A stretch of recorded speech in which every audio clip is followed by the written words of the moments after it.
Okay, what is normal? When I was a resident and a doctor early on, I was taught 120 was a normal blood sugar. Now we know that 120, you already have pre-diabetes, but ideal is between 70 and 90. The good news is you can get your own little glucometer and check your own blood sugars. You don't have to go to the doctor every time, and you can monitor that. Then you should have stable appetite and energy. That means you're not ravenous all the time. You're not dropping into hypoglycemia and weakness and faintness. You should have good energy for the normal task of life and a little bit more. Your muscles, bones, and joints allow you to be active, bend, walk comfortably, even run a few steps if necessary, and lift things that may be up to, I don't know how many pounds, 20, 30 pounds without too much trouble, and more for men. Okay, now then, that little asterisk that you see beside some of those, that says with no medications. So you're not in good metabolic health if you have to take medicine to artificially put your numbers in the right place. Does that make sense? Okay. Let's see if we can get this going. And so Proverbs 4:23 advises us to keep your heart with all diligence, for out of it are the issues of life. In this proverb, what does the heart stand for? The mind, that's right. The thoughts, the emotions, all of those things that make us who we are. And out of this little round, I was going to say round box, but there's not such a thing as a round, well, maybe there is a round box. Out of this little round skull, inside of that, everything meaningful happens that proceeds from those inner thoughts. All right, let's go to the next one.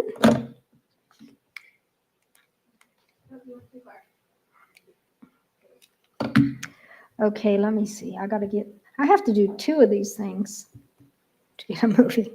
All right.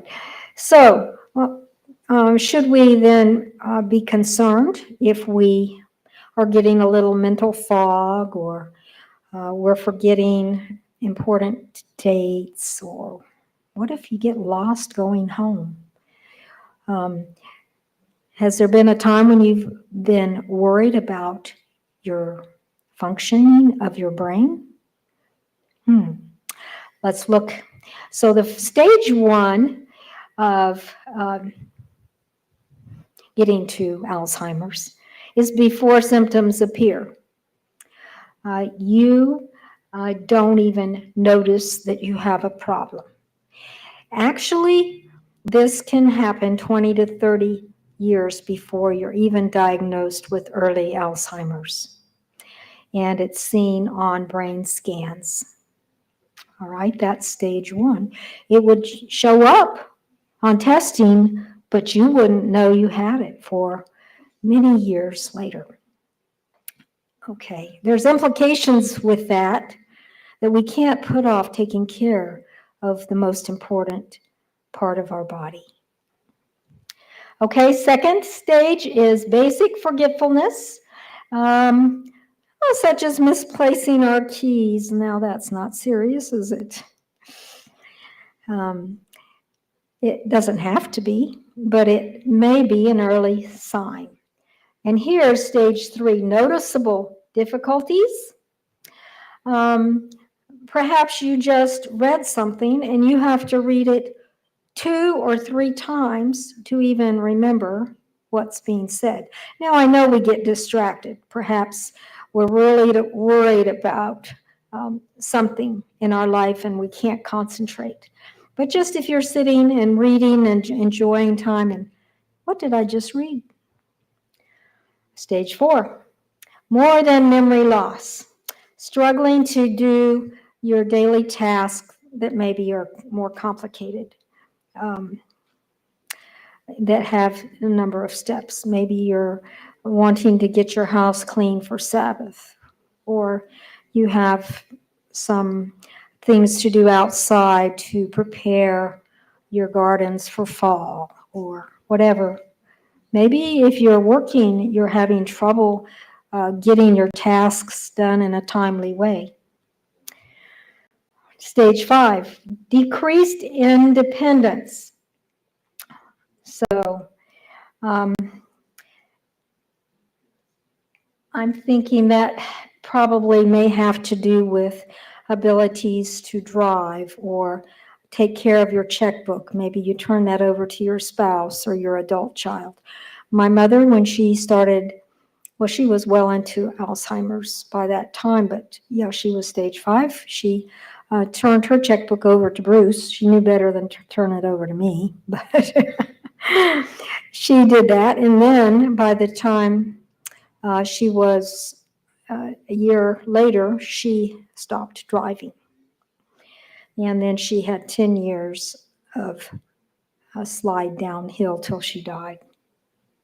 Stage 6, severe symptoms. Maybe confusing your best friend for somebody else. Forgetting who you are. Maybe that's stage 7. Lack of physical control. Basic abilities such as eating, walking, can be forgotten or lost in this stage 7. And that's where my mother was for over a year. She couldn't walk, and I had to help feed her. Okay, so that's something none of us want. Isn't that true? Can we stop it? Definitely. Can we reverse it? I believe there is hope. But what does medical science offer us right now? Oops, I went the wrong way.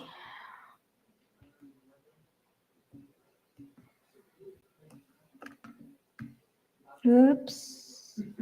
What's happening? There. One more. Okay.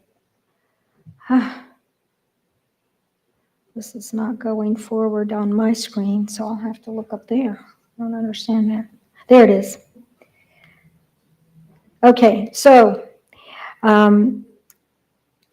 several hundred drugs for Alzheimer's have been developed over the last probably 15, 20 years. And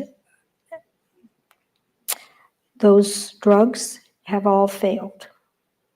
The current drugs, there's 2 classes of Alzheimer's drugs, may seem to work for a few days, but the latest studies, the placebo-controlled, double-blind, perfectly scientific studies have shown that both of these types of drugs, one is in the Namenda is one of them, I think Aricept is in the other class, they actually cause dementia to increase in its intensity faster. So they've done a study with vitamin E as a placebo, and the vitamin E is the only thing that has helped a little bit. But when you put the drug with it, it's worse. So we can't trust in drugs for this most serious disease. Let's see if we can't get to the next one. Okay, this was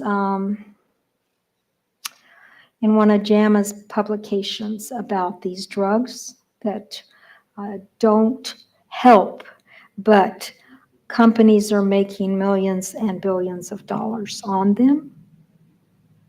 So where can we go? Let us go to where we can get help. God's 8 laws of health. And I again thank Priscilla and Tony for doing a great job of outlining these things. So I'm going to go through now some specifics about the brain. Instead of going through each one of these again and naming them, we're going to go forward with what I have here.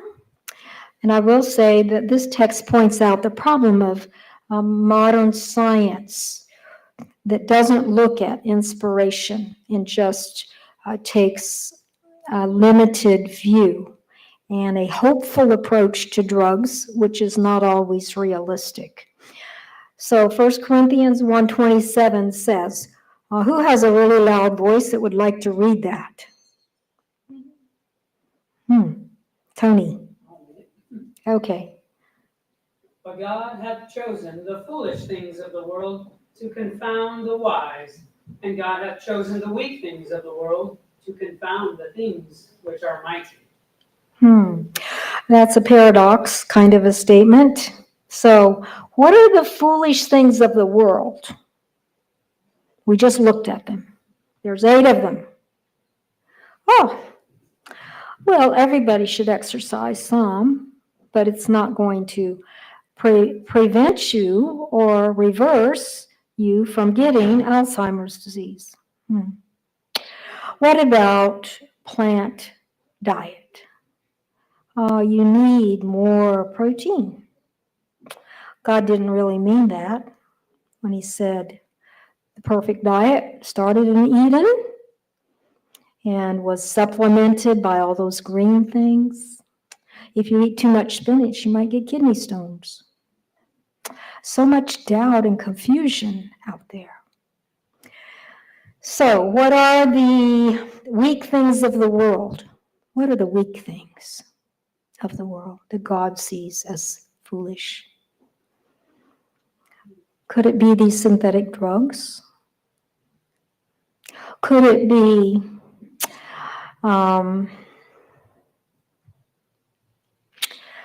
continuous doctor's appointments every month and unending referrals to specialists and a lot of psychiatric medications? Okay, so we do not want to say never go to a doctor. I already said that earlier, that there are times and reasons for that. But here are the simple things: exercise, nutrition, stop putting bad things in your body, stop putting bad things in your mind. They only destroy you. Sleep, God's rest on Sabbath. Resting in the Lord all the time. Yes, we need a church family. Forsake not the assembling of yourselves together. Oh, I'm not? No, the computer only. Oops. There we go. Sorry. Thanks, Priscilla. You can shout it out. Do you want Tony to help? Oh, it's all right. I just need to keep doing what I'm doing. Only better. All right, so stress management. Trust in the Lord with all your heart. Lean not into your own understanding. In all your ways acknowledge him, and he will direct your paths. We can trust God. And exercise. You know, sitting is a risky behavior. Sitting is the new smoking, the couch potato, the jobs that keep you at your desk for 8 to 12 hours a day. The time wasted in just indolent sitting. We're all tempted with these things, but exercise, God made the body to exercise. How many muscles do we have? I don't even know, but they're all over our bodies to be used, not just for talking. We have some of those too. Okay. Now, let's look at, again, the brain. A normal brain has a good amount of gray matter, brain tissue, some fluid-filled spaces. Now, it should not change that proportion, but here we have the fluid-filled spaces seem to be quite a bit bigger, don't they? If these are bigger, this is less. Oops, I'm using my pointer again. So on the second slide, you have mild cognitive impairment. On the third picture, you have Alzheimer's. This is a progressive disease, and according to medical science, once you're diagnosed with early Alzheimer's, that is a death sentence. There is no cure. And 50% of people with this middle condition, mild cognitive impairment, almost 50%, will go on to develop Alzheimer's. So let's look at a person who has got a lot of guts. His name is Dr. Dale Bredesen. He is a physician, scientist, and he's standing up against the pessimistic, fatalistic attitude that there is no hope for Alzheimer's. He started doing scientific research probably 20 to 25 years ago, and since about 2011, he's been working with patients and doing some clinical trials, and he has written a book called The End of Alzheimer's Program, the first protocol to enhance cognition and reverse decline at any age. So I have a copy of his book right here if anybody wants to take a look at it afterwards. It's a really fascinating book. So much material, but also nicely written. In his book, he describes 6 types of Alzheimer's. Now you see there's one type that's been divided into 2. Oh, so here it is, 6 types. And when you find that there are 6 types, you know that there's multiple reasons that people get Alzheimer's disease. And not only multiple reasons, but most have more than one reason. Okay, so you may have all 6, it's possible. Okay, so I'm just going to name them and maybe describe a little bit. Type 1 is the most common that probably everyone that gets Alzheimer's has. There's inflammation in the body somewhere from some cause that has spread to the brain, because we're all connected with blood vessels, right? So inflammation most times is related to an unhealthy gut. A leaky gut, you may say, that's kind of a nomenclature that is a common name for increased gut permeability. All right, so then you have something called atrophic. That means that you're not getting enough nutrients, the right nutrients, minerals, vitamins, or your hormone status is not working well for some other reasons. So you may have a B12 deficiency, or you may be low in magnesium or zinc. Most of the time, that's not the only cause, but that's one that we have to look at.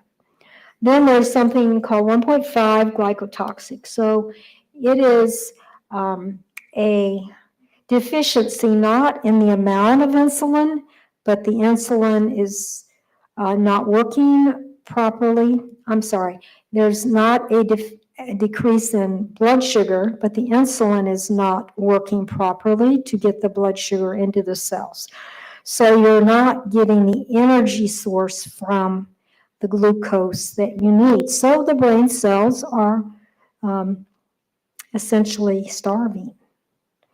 So also though, at that same time, if you have prediabetes or diabetes, your blood sugars are high, and your insulin is high. There's insulin resistance, and both of those, when they're high, are toxic to the brain cells.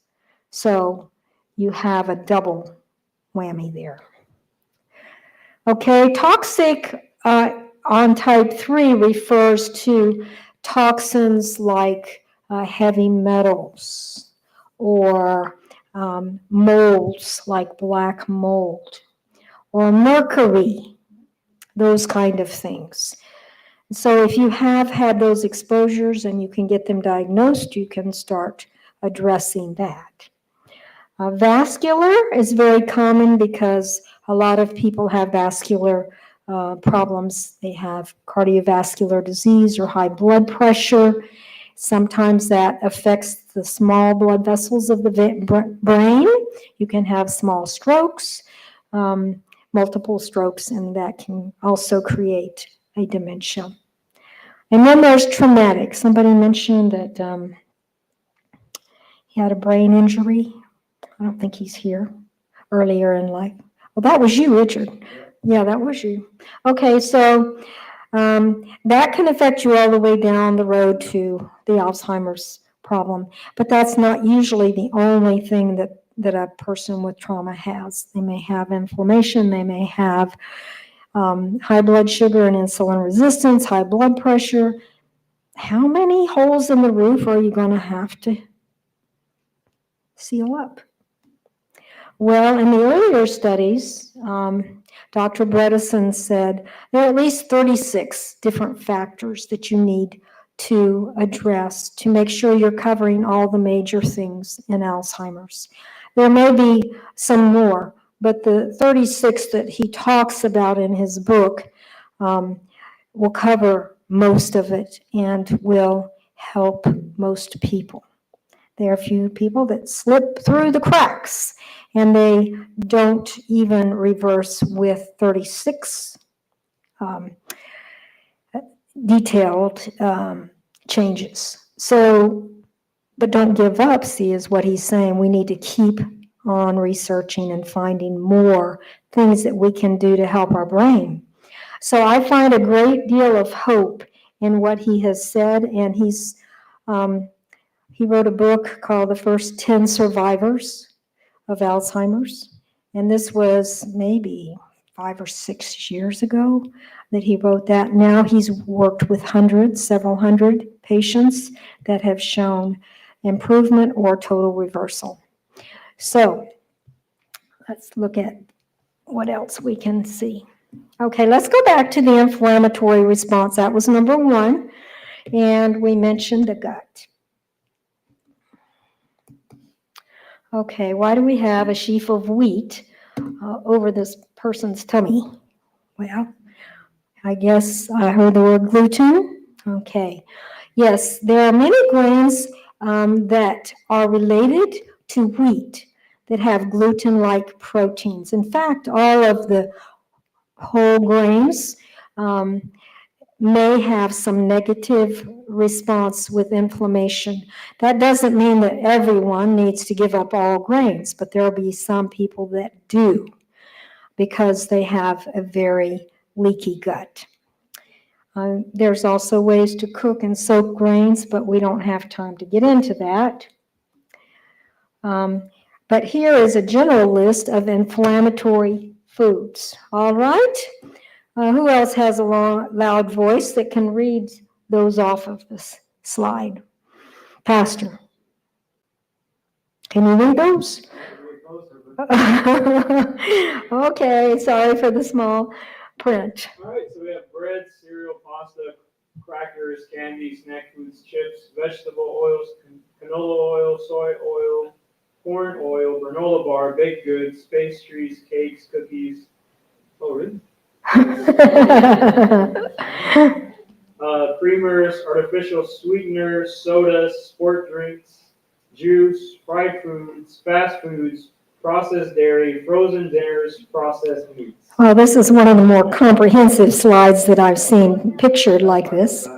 So I was going to say, what is left in your grocery cart? The buggy. Okay, this may seem a little bit daunting. And this doesn't necessarily mean that you can't have a healthy cookie or a granola bar. I don't know, should I allow that? Okay, let's look at another slide. This is Dr. Bredeson's plan for reversing Alzheimer's. Now, if you don't have Alzheimer's, or I shouldn't say if you don't have, you probably have some cognitive impairment and you don't even know it yet. So this might be for most of us. Okay, the bottom portion of his diet is this. What is this? The bottom. Fasting. How much nutrition are you going to get out of that? So this is the basis of his pyramid: to cleanse the body, to heal your gut, give it a rest, to reset your taste buds and your appetite. Do you think you might try a little fasting? We'll get into that later. The second layer is non-starchy vegetables and healthy fats. You can eat a lot of this. In fact, you should eat 6 to 9 cups of these healthy, low-starch vegetables a day. How much room would you have left if you do that? How much nutrition are you going to get from that? A whole lot, packed with nutrients, minerals, and vitamins, good quality fat, and just the right amount of protein. You know that every leafy vegetable has some protein in it. Every piece of cauliflower, every tomato, every pecan or almond. The next layer that he promotes for those that are really getting into good ketosis is prebiotics, resistant starches, and probiotics. We don't have time to get into a lot of that. I have a whole lecture that covers some of that, but that would be more starchy vegetables like your sweet potatoes and maybe a few beans or a lentil tortilla. Okay, the next layer, he includes some berries. And for plant-based, then we would not use the eggs and fish. But that's just a simple modification. And then you are allowed a few indulgences. Mainly the thing that I use is some monk fruit sweetener, which is natural. You can add to your very tart berries, or you can even make a coconut-based ice cream, butter pecan, using monk fruit sweetener. And it's quite delicious. But you would only do that on your birthday. All right, so how do we get a person started on this radical change in diet? Well, we start with a beautiful green smoothie, and we've talked about that a little bit before when we talked about Jesus and Sarah. We do that for 2 days. And by the time 2 days is up, they're ready to chew some solid food. And so we go to something like this. And there are many variations on what you can do. We have a recipe book that we use in our cooking, and we can send email copies. I think you have one here at the church, maybe. And so you can experiment. Do experiments with just the basic ingredients that are safe and healthy, and you'll find it delightful. Okay, and I already covered that. Let's go back a bit to fasting. A Greek physician said, fasting is the greatest remedy, the physician within. I wonder if he knew something that God showed him, even though he was a heathen. God still talks to people that are heathens. But he also showed this to Ellen White, and she talks about several different kinds of fasting. We're only going to look at one of her statements today, and that is, she said, there are some who would be benefited more by abstinence from food for a day or two every week than by any amount of treatment or medical advice. Put that on two sides of the scale. Ellen White says, if you fast 2 days a week for your health, now use common sense. Do you need to fast? How are you going to fast? It's better than all of the medications out there or the medical advice you might get, which may be good or may not be. But try the fasting. What does it look like? Day 1, you would eat. Day 2, you would have a 24-hour fast. Days 3 and 4, you could eat. 24-hour fast on day 5 and 2 more days of normal eating. That means healthy normal. Okay, that's one kind of fasting. Another kind of fasting is called intermittent fasting. This one, the Spirit of Prophecy highly recommends. It's 2 meals a day and fasting overnight. So you would fast from 12 to 16, 18 hours, and then you have a smaller window where you would eat for maybe 8 hours. Okay, 2 meals a day is good for most people. Even, people don't work like they used to work. So people that worked out in the fields and in construction or whatever for 10 hours a day, they may need to eat when they get home. But nevertheless, in our modern society, we have many things that help us move without us moving, right? Okay. So here are some of the known health benefits of intermittent fasting. Natural fat burning, lower blood sugar, cellular cleanup, that means you recycle the old dead cells, the toxins, clean out of your body, reduce inflammation, and boost your brain health. Just that by itself would be enough to say, that's pretty amazing, I'll do that. Yes. So what happens when you fast? Hour by hour. This is like a 24-hour fast, okay? So the first thing is your blood glucose levels peak about an hour and a half after you eat. So if you want to see what your highest blood sugar is, take your blood stick and do it about an hour and a half after your meal. By 4 hours, your stomach should be about empty, and your blood sugar starts to drop quite nicely. Now, if then you don't eat the next meal and you skip it, and you go 10 to 12 hours without food, it's time to go to sleep because your stomach, your digestive organs are resting. Then your gut can heal. Then your brain can start forming new connections. All sorts of things. Your children can grow, okay, during their sleep, right? Here, 14 to 16 hours. Human growth hormone begins to increase. Glucose levels are now depleted and your fat stores unlock. How long do you need to fast before you start losing that fat? 14 to 16 hours. So here's 18 hours. This is where we get into the science. The ketones start to spike.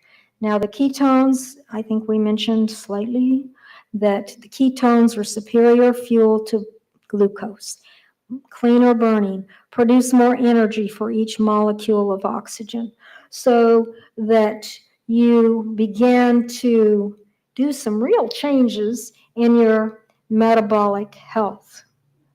At 24 hours, this is a one-day fast, your body is in full-on healing mode. Damaged cells and protein waste are broken down and recycled for energy. The great recycling program. okay, the brain is starting to heal. Now, how often do you have to do that in order to reverse Alzheimer's? Can you just do it once? No, it's going to take time. It's going to take dedication. You want your brain to function at highest level? Let us take Ellen White's advice and learn how to fast. Maybe 23 hours twice a week. That way you have time to eat. Okay? So, let's try it. I'm on a roll to try that particular mode. I already do the 2 meals, and once in a while I skip a meal. So I do it occasionally, but not regularly. All right, so here we're back to this idea of superior fuel.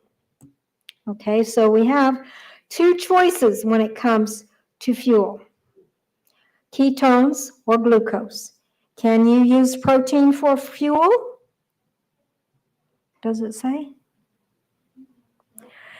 Well, there is something called gluconeogenesis, where your protein is totally changed into glucose. But you can't use protein directly for fuel. It has to go through the liver.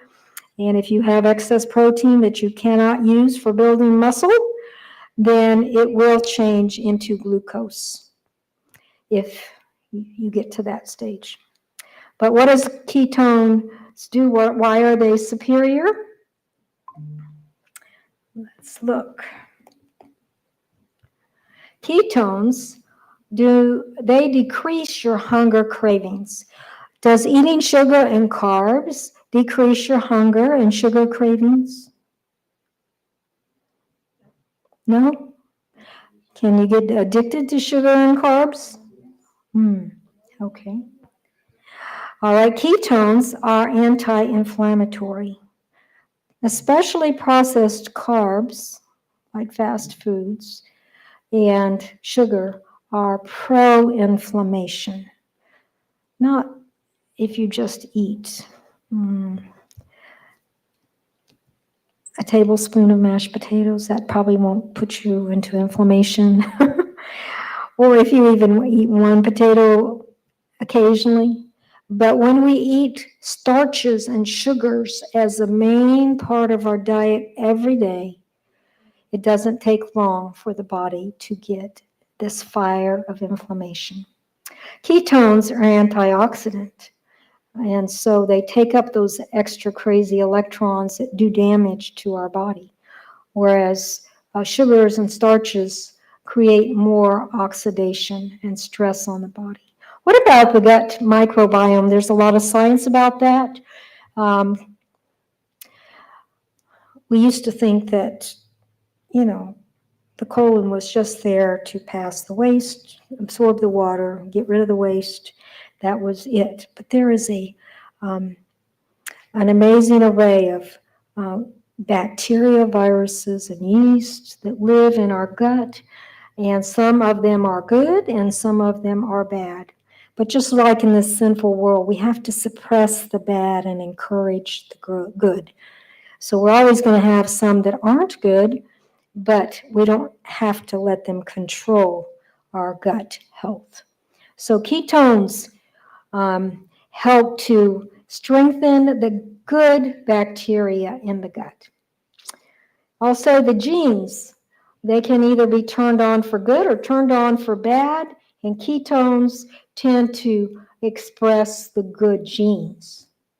And then the brain neurotransmitters are improved to help in the thought processes. We need those synapses and all those good neurotransmitters. The ketones will help with that. And here's another kind of more difficult slide. So I don't know how much we'll get into that. Okay, got it? 7 amazing benefits of fasting. I'm just going to go through these quite quickly. Autophagy, that just means you're recycling those bad cells and removing the cellular toxins that come from cell death. rise in stem cells. Those are the cells that you can use to make new cells. We would like to see new neurons being made in the brain, and it is possible.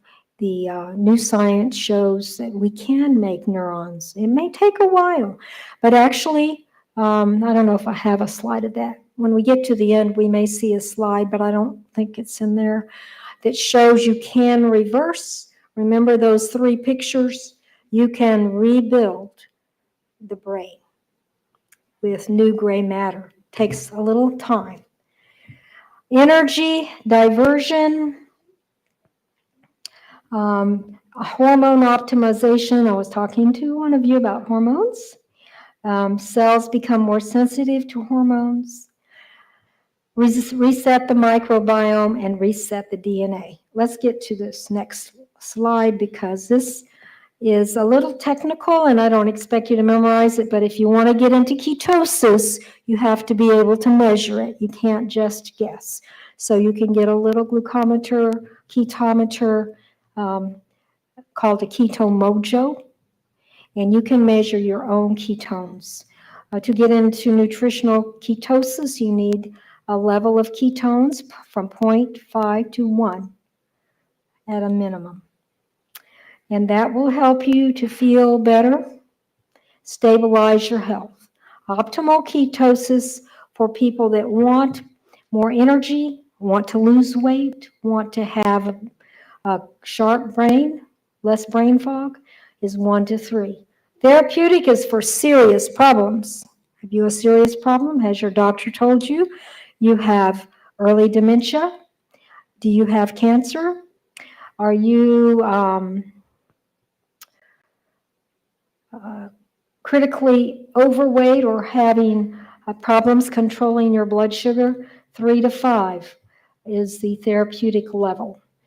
And so you can get higher with fasting, 5 to 8, not nearly necessary, not necessarily necessary. Anyway, you don't have to go that far. If you are at 1 to 3, maybe occasionally getting 3 to 5, you're in good shape. Okay, what does it do for you? These are the things that have been, these are the diseases that ketogenic diets have been utilized for to stabilize and reverse. Really, these are just a few. Whenever I look up something, I was looking up an autoimmune disease called ankylosing spondylitis. Does ketosis help with that? Sure enough, it helps many people. The problem with the keto diet is most people go with a animal-based ketosis, which is inflammatory in itself and can create problems in the kidneys and the blood vessels, the heart. So we don't want to use that. Even though they do use that, they can reverse some of the symptoms even on a meat-based keto diet, but I don't recommend it. The nutrition is not there, and there's still going to be inflammation. Here's what fasting does for brain health, and I don't think anybody can read that, can you? Oops. Can't read it yet. I don't think you can read that. It's a really good slide. I'll just say. Okay, I've already mentioned some of them.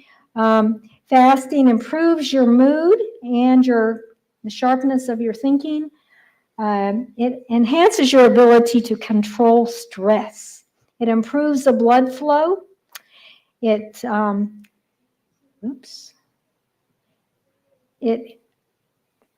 changes the damaged mitochondria, which are the little batteries in the cell. It rebuilds them to normal mitochondria. That's as far as I'm going to go on that because we need to get something a little lighter, and that is that. What's in your grocery cart? This one doesn't want to move. There. So, have you ever looked at somebody else's grocery cart?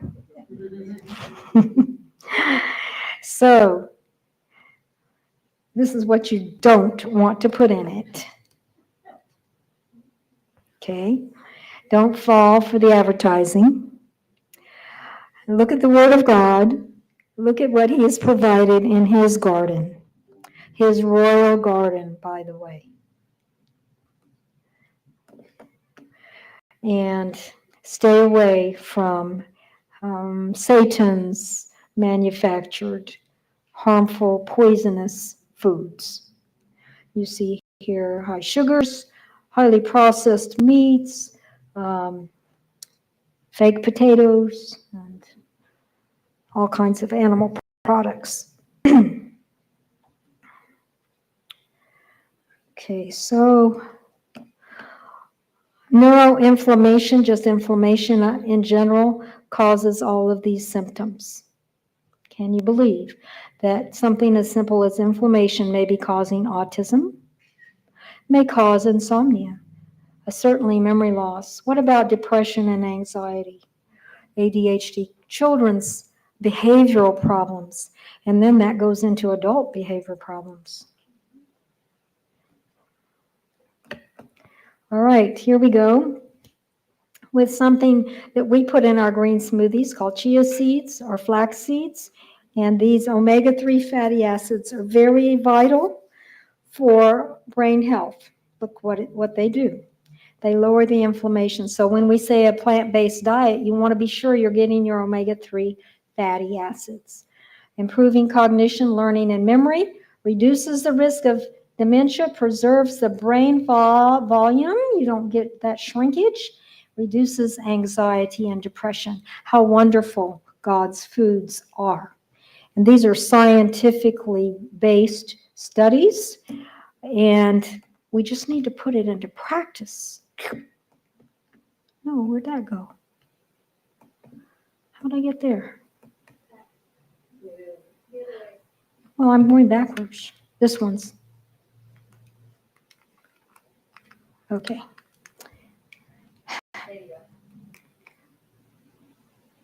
It's taking its time. Maybe the battery's going bad. See, I just did it one time. I think the battery just died. There's nothing there, or something happened. Oh, wait a minute. Here we go. That's the one I want. I got it. Okay, here are 10 foods that are high in omega-3 fatty acids. Okay, we use these frequently.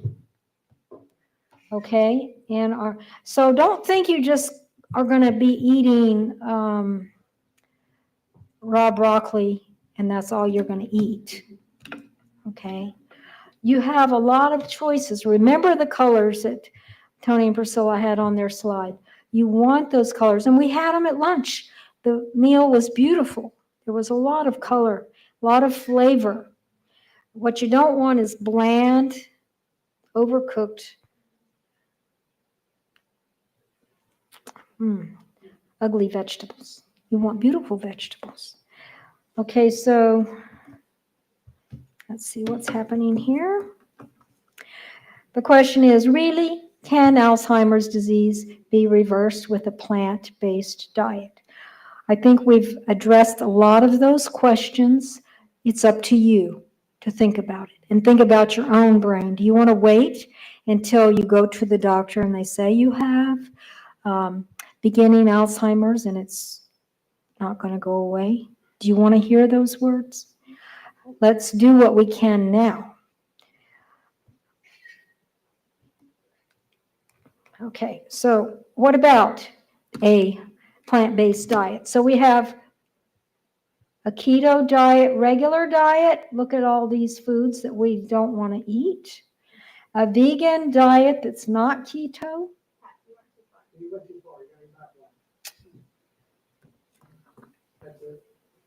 Oh, okay, I like these circles. Keto. This is the traditional keto diet. That's why it has a bad name, because it's bad food, okay? Here's a vegan diet.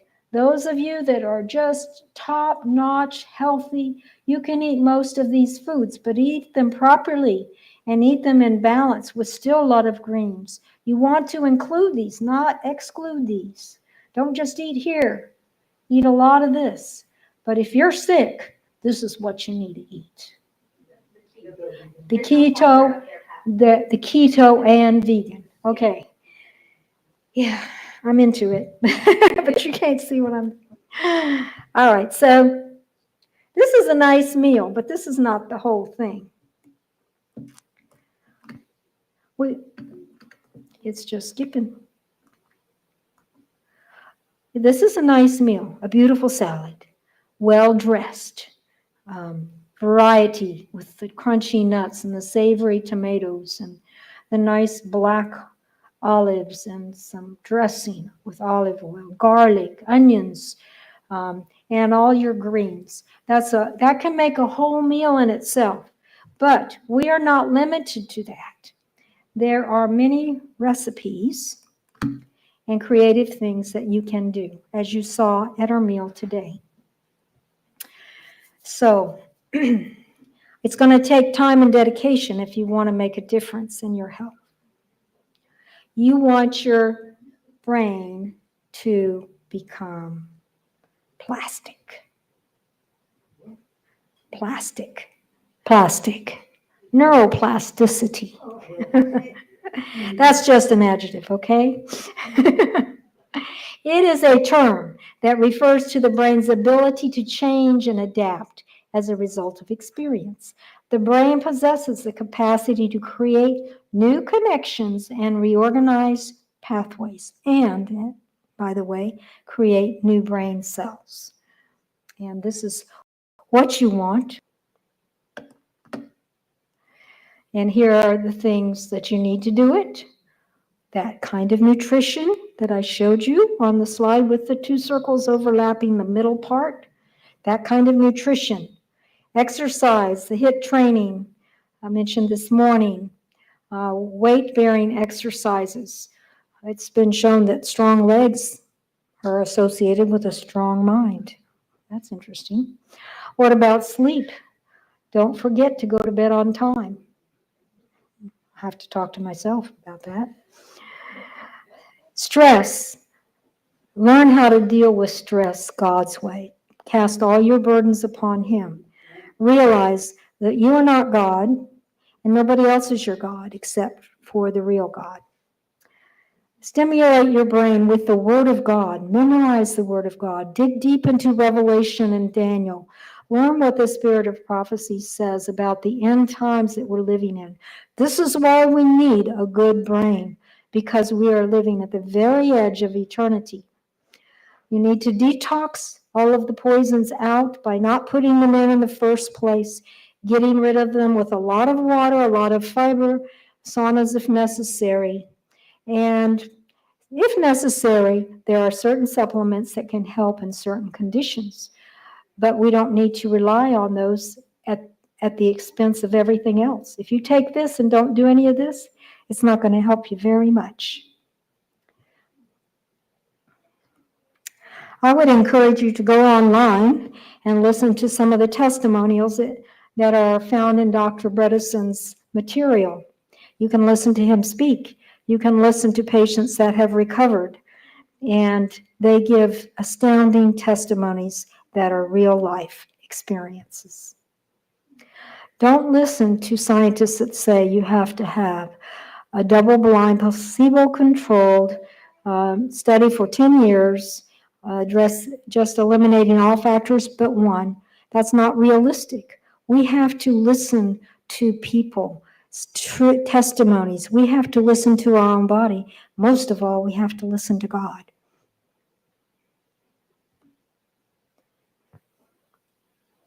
Okay, so one last summary. We need emotional and spiritual wellness. Do you want to be made whole? That's what Jesus asked. If we start with that, He will help us to take all the other steps that we need. Supplements may not be necessary, but we do need meaning for life. God gave us life for a purpose. You were made for a reason, and you're alive for a reason. not just to waste time, because we haven't much time left. Brain training, again through the Word of God. That's where we can best challenge ourselves. Yes, there are other things that we can learn. You can learn a new language. Maybe you want to go to another country and be a missionary. You can learn to play an instrument that you've never done before, right? Kids, they learned. The keto flex diet, the keto diet is what we've been talking about with physical activity, turning your cares over to the Lord, sleeping well, not just staying in bed a long time, but sleeping well. Don't get into the toxic foods or the toxic thinking or the toxic music or the toxic entertainment. Let God purify you of all of those things. So if you do that, you'll probably not need what traditional medicine offers. But we always want to get to the root cause of our problem. And we've been talking about those root causes today and what to do about them. And I would end with a couple of things. Trust in the Lord with all your heart and lean not into your own understanding. In how many of your ways? All your ways acknowledge him, and he shall direct your paths. Do not be wise in your own eyes or any other human being's eyes. Fear the Lord and depart from evil. It will be health to your bones and flesh and strength to your bones. Now, one last little story. I've had many favorite patients. Some of them are here today. And one of our last favorite patient, her name is Maria. And she came to us just a few weeks ago. And when she showed up and we checked her blood sugar, her blood sugar did not register on the strips. It was over 600. She was weak. She was not thinking very clearly, and she looked terrible. So Priscilla, being bilingual, and she only spoke Spanish, took her to the hospital.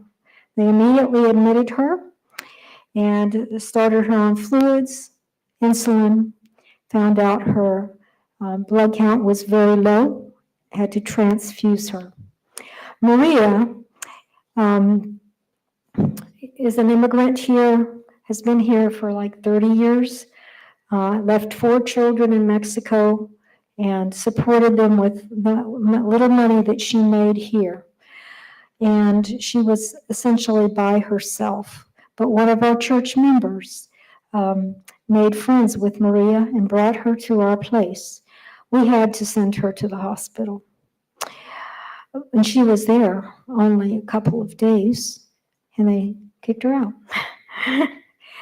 But they had transfused her, got her blood sugar down some,